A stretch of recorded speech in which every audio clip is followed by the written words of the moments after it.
You can see the omnidirectional aerial on the roof. Find a router that had its own twin. Good morning, welcome back everybody. It looks like it's our last day on the hard standing following our blacking process. Today it looks like our day to go back in the water, so excited because it means we can continue on our wonderful cruising, but also a little bit nervous to see Border Reiver suspended in the sky above other boats. Bit of an experience I think today will be. What we're doing at the moment is we're both busily just preparing the boats, just took everything away, and then we're told it's going to be probably early part of this afternoon. There's 2 boats that are going to come out of the water at the same time, so I don't know how they're going to juggle all of that. Well, the sleepy giant is going to wake up soon and come and get us. Hi, we're Jackie and Michael, and we're exploring the rivers and canals of Britain on our 57-foot narrowboat Border Reiver. We'll show you what it's like to live day to day on a narrowboat, and we'll arrive in some beautiful places next to the water. We go and explore the areas we've moored at for the night, and we'll take you with us. So water next, off we go. We've not got any water in the boat, so we need some water. And a tap right up here. Hopefully our hoses reach. Slight problem, no top on the tap, but got the mill grips. Let's see if that works. Why, when you come to your hose, is it always tangled up? That's what hoses are about. You can get non-tangly ones. Just got to make sure this reaches. Right. See if you can make it reach before I switch it on. I'm not optimistic about this. Are you not? No. Ah. Boat. Hose. End of hose. Boat. Slight problem. Well, let's see if I'll have to go back to the office and see we've if they've got one one. that we can borrow. Yeah. Oh dear, okay. We've actually borrowed a hose from somebody else's boat. I think. Oh no. Just need to connect the 2 ends of I've got a sneaky feeling I can take one of these off actually. our hose and our friend's hose. Have you found one? Oh, that's where boat life can get a little bit frustrating. Oh, when you haven't got everything you need to do a particular job. And normally we wouldn't need it. We wouldn't need a longer hose at all. But now we need one, and then we need a specific connector. And we obviously haven't got one. Michael's gone to see if he can find a relevant connector or an extra long hose. We've been surviving for the last sort of 48 hours just on like a container of water which we've topped up, which is absolutely fine, and there's some really good facilities here, showers and things, so it's not been a problem, but you get to a point where you just need some running water in the boat. He's back! Oh, well done! Well, this might be it. Just borrowed it from another boater. That's exactly what we need. I think it is. Yeah, I do, yeah, well done you. Let's give it a whirl. Okay. Whee! All systems go. So that's going to take a good hour to fill. I think we hold about 500 litres.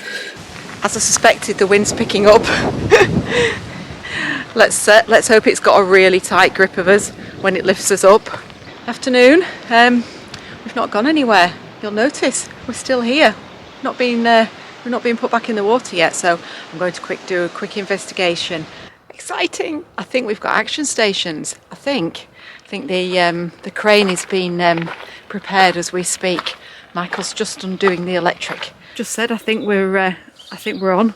Yeah, who knows? We've been waiting all day. Just unplugged the electric because we borrowed a cable from the a marina, so I need to take that back to them. It goes for about 4 miles to the boat, so.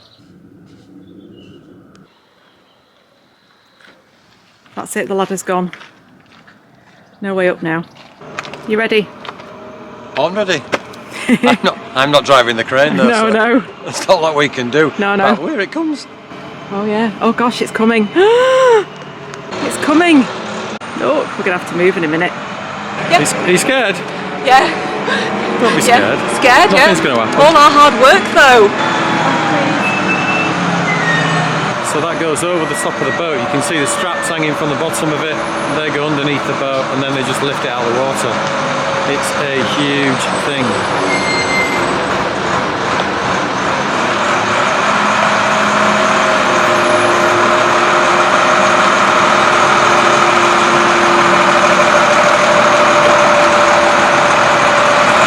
Gonna go over the top of the other boats and get the wheels either side of the boat boats and go up the track.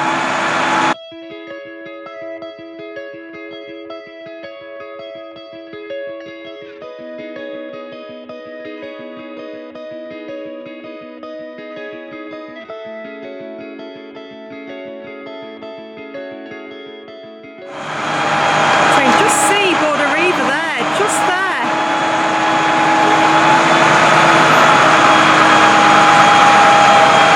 Yeah, so it's just going down the side of Border Reiver now.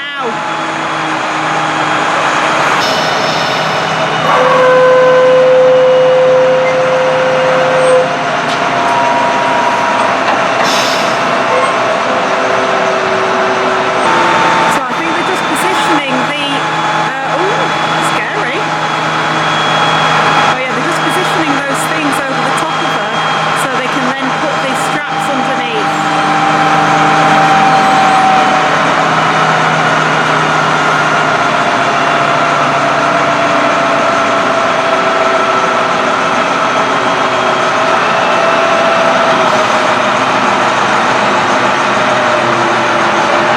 Well, I took the chimney down and the aerials down.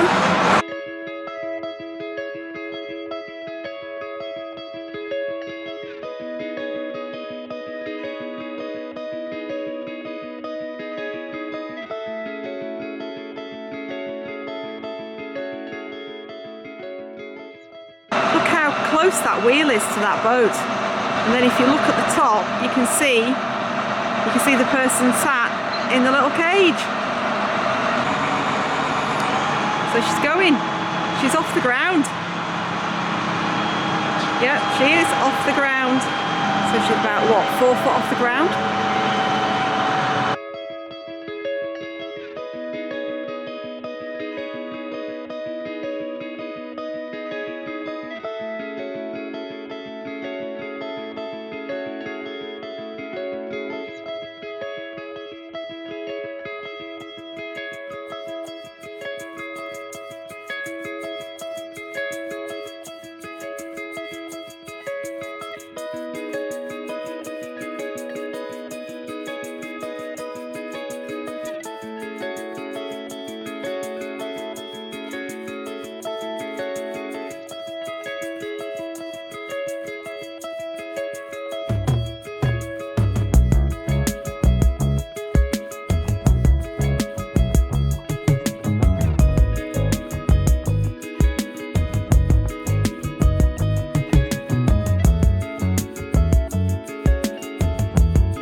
towards the front of the boat.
This is the scariest bit when it goes down the slope.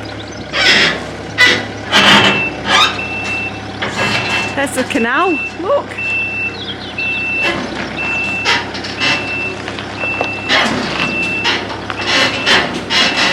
How does it not slide off? Oh, Jesus. How does it, that's what I want to know. How does it not just go backwards? It'll fall off the side onto the left. Yeah, I know.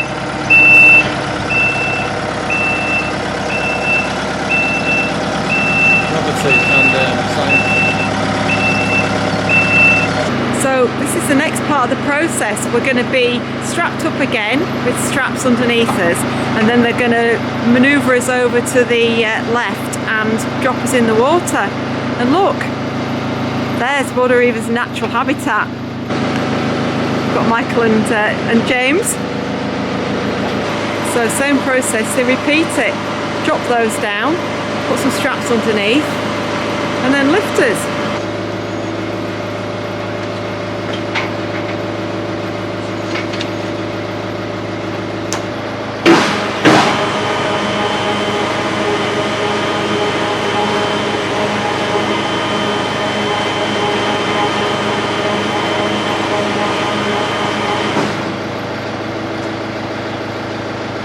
Delicate process, isn't it?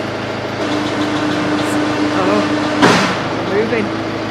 Oh, going to move out of the way. Think would be a good idea. Don't move it across until they're happy with it at all.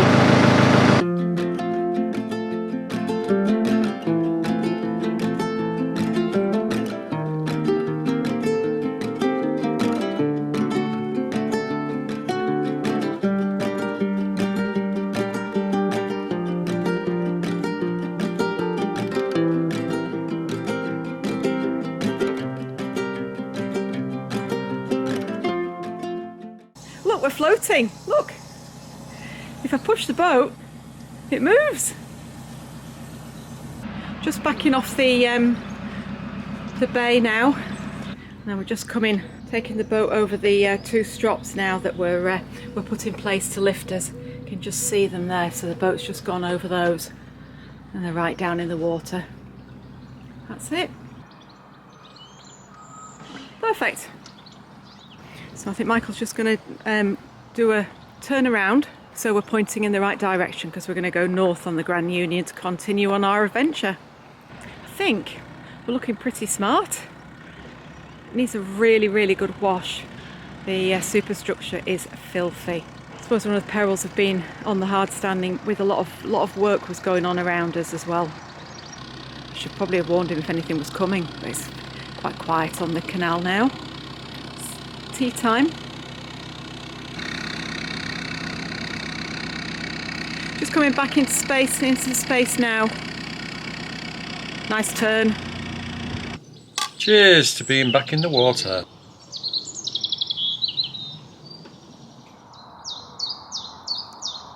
Morning. It's a misty morning.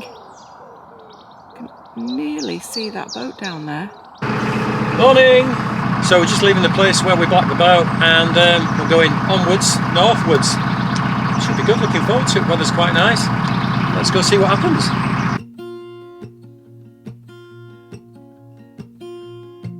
There's a lot of colors, I don't know where to go.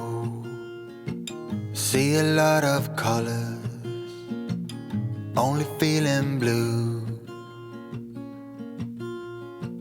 There's a lot of colors, lost within a haze. Don't rely on others. So you pleased with how the blacking went? Yeah, I am. Yeah, it was back breaking, but I think the whole process went okay. We had a few issues, but it turned out all right in the end. Yeah, it did go wrong to start with. We, as you'll have seen in the video, it caused a problem. The first coat wasn't adhering properly, but we managed to solve it. It was just a temperature issue. The hull is obviously black, and on a hot day that's going to heat up more, and it just wasn't adhering properly, but we managed to solve it. We keyed it again, cleaned it all down, and then we put another 2 coats on. So yeah, we're pleased with how it went. This is a skinny bit, isn't it? Back-breaking work. It is a bit of a skinny bit. Very skinny bit, yeah. Anyway, we got through the skinny bit, no worries. But it saved us some money, which is what we needed to do. I think it's quite satisfying doing work on your own boat, Yeah. which I know we do on a regular basis, but just the sense of achievement is really good. It's been a good pit stop because we've got the blacking done and we got the Wi-Fi properly installed. And the batteries. And the new batteries, yeah. So, yeah, all good. I've got a little part that they need for the Wi-Fi installation to complete that, which I think seals the cable when it goes through the roof. So my understanding, Mike, is that aerials that have got 2 cables give a much better reception. So when you're looking for the router, this was quite important that we had to find a router that had its own twin aerial connector. Yeah. Which is why when I ordered it, you asked for those. We need to get those 2 connectors, yeah. Absolutely, and I'm not going to go into detail the different types of connector, but their standard aerial comes with this connector. Yeah. So what you asked them was to give you an extra connector. Oh, right, that then goes into the router. Which then goes into the router. And then, of course, there's 2 cables. Yeah. 2 cables into the connector. The router on the inside of the boat, the Faraday cage effects, so that it brings the signal from outside from the aerial. Yeah. Actually brings it through into the boat. So that the boat itself internally has its own router, Wi-Fi hotspot. Yeah, absolutely. But it's actually bringing the signal through. Yeah, we've been using the hotspots and it's fine, but of course we're living inside a steel box and you don't always get a great connection, whereas the external aerial will hopefully do the job. It's quite a chunky thing. Yeah, it is. It's a good piece of kit. So this is the one that you've got from Badlands. Yeah, yeah. And the idea is that it can... Oh, right, okay, so you can lie it down. Oh, yeah, it's complete. And I think it's a 360. I think it rotates. It's supposed to. I think there's a lock on it or something that might, maybe, that it'll rotate either way. So it's probably omnidirectional. Yes. But as you come to a bridge or anything low... Yeah, just come backwards with it. Yeah, so the location of it will make sure it's... Yeah, well, we've got the radio aerial at the back, and I think the idea was to remove the radio aerial and then put it or use that aperture through the roof, the hole in the roof there to come through, but we'll see. And then it's a magnetic, it just sticks. And it's magnetic, so with a rubber housing around the magnet. Yeah. So it's not going to damage. No, we don't have to drill through the roof for that. We don't need to drill through the roof, perfect. Excellent. We'll see how we go. All going well so far. Good job, James knows what he's doing. He's a good lad.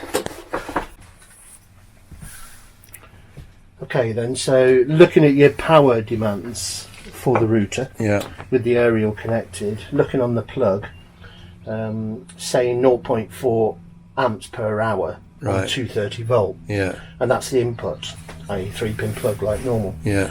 And we use the 230 volt because it's not very power demanding. But you have an option at a later date. James is just removing the panel now so we can get access to the cabling to push it through the boat. It's all the wiring behind there, so we need to get access to that. So James is just going to whip that off and then we'll see how we go from there. What we're going to do, we're going to take the radio aerial out, which you're saying you're not needing. Yeah. And we'll use that hole for passing the 2 cables through. Right, okay. Aerial out. So this is the original radio aerial that you no longer want to use. Yeah. How are we getting on, James? Yeah, not too bad actually. You can probably see through that's where the original aerial cable came through. Oh, yeah. So we'll have the 2 cables for the router. We've drilled a couple of cable holes through here. Yeah. Which the cables will come down through the top, through here and into the router. Yeah. And there's a plug socket there for the router. Absolutely. And the router's just going to house here behind the binoculars. Perfect. So we're just pulling the cables through now. They've gone into the gland at the top, so I'm just going to now pull these through and try and find the second hole over there. There we go. Just to pass them through into this side. You can see it's coming through there. This is going to connect to the router. We're just holding the gland on the roof now, which has got the cables passing through it. You can see that go to the aerial, and then we're going to Sikaflex to the roof of the boat. We're just holding it in place with the tape now temporarily. So just a bit of Sikaflex. So that's the gland, and it's going to the aerial. It's not in its finished position yet, but more or less that's where the aerial is going to be, which is going to bring the Wi-Fi signal in from outside through the gland and then down into the router. Good job, James. Super job. Got some rubbish for you. Cheers. So we've got the Wi-Fi installed now. It's all going really well. We're really pleased with it. Used to use our phones in a cradle inside the boat, and obviously it acts as like a Faraday cage to the boat. You're not going to get a good signal inside the boat. So an external aerial is a really good thing to have. It can be a costly process, but it's not cost us that much. So yeah, we're getting great speeds.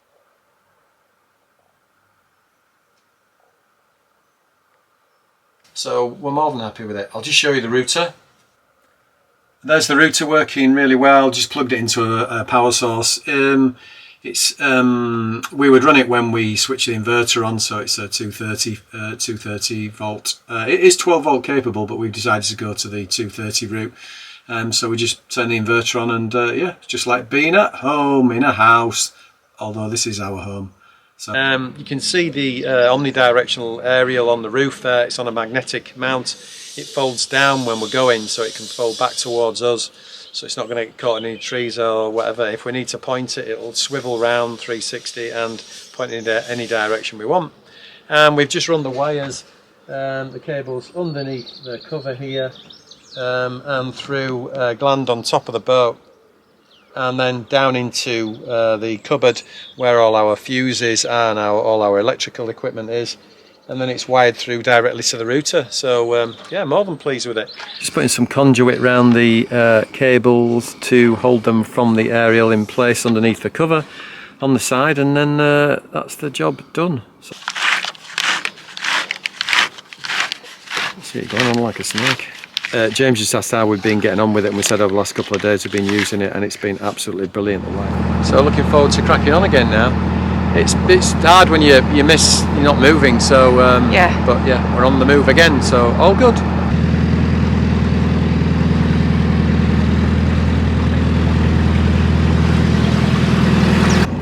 So we're just about to go over the Smeaton Aqueduct, and all the blossoms coming out. Hello. Right. Hi there. Hiya. So we're just going through the Smeaton, oh no, not Smeaton, Smeaton, underneath the Smeaton Road Bridge, and then we're going through the Saddington Tunnel, 880 yards. Are you scared? Are you scared? No. Why would I be scared? I can actually see the other side of it. I can see the other end. Yeah, you can. So there's nobody coming through it at the moment, which is good. So the tunnel is down there, and you can see all the way through.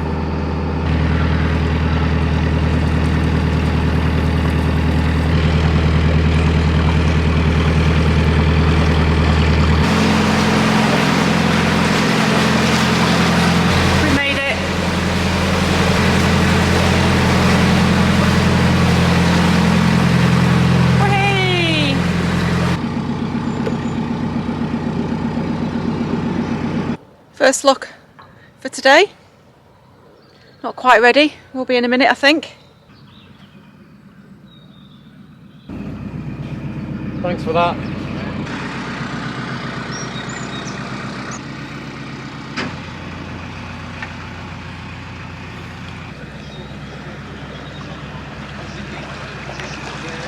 So I've just got to the second lock, and there's another boat coming through, so we're going to have to come alongside the lock landing here and just wait until they come through. But I'll give them a hand to come through.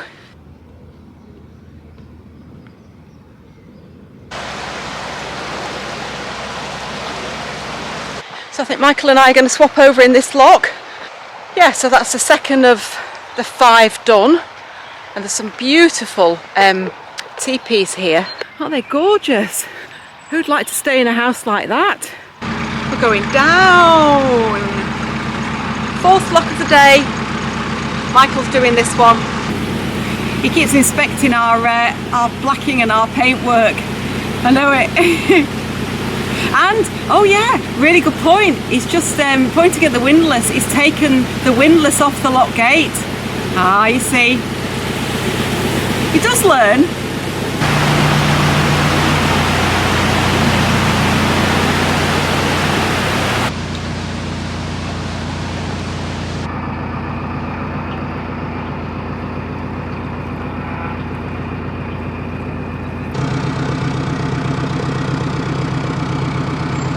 We've got that relaxed lock operation style going off again. Can you see? Look, he's even smiling. Honestly. Oh, he's now trying to say he's got muscles. So we're moored.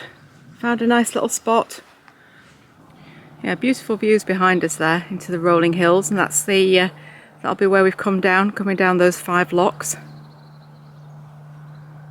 So I'm just going to go for a stroll now, have a bit of a nosy, see what's around. Then it'll be gin and tonic time and dinner, and it's chicken tandoori tonight, my favourite. So I'm looking forward to that. Yeah, chicken tandoori, if you're a good girl. Oh, definitely. I'm just going to put these solar lights on. Oh, good, excellent. Oh, we'd got one that had gone, hadn't we? Yeah. Oh, well done. Oh, yeah, perfect. Yeah. Yeah, they're good because obviously they light up at night and.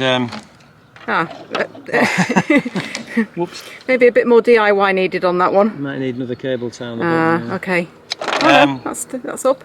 Yes, we've got a neighbour, just a boat behind us. But it's beautiful and quiet. Having said that, there's a plane just going overhead. So we've got planes, trains, no automobiles though.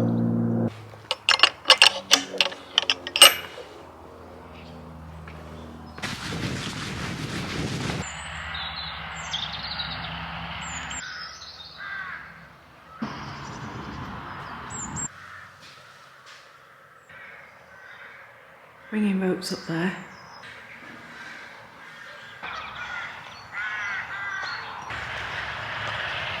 Beautiful. Oh well, we got to see the church.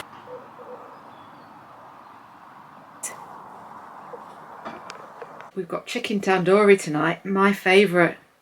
When we wake. Thanks for watching. We hope you enjoyed the video. Please don't forget to subscribe, it really helps us. All the good times just begun. Oh, we know what we have, let's hold on tight.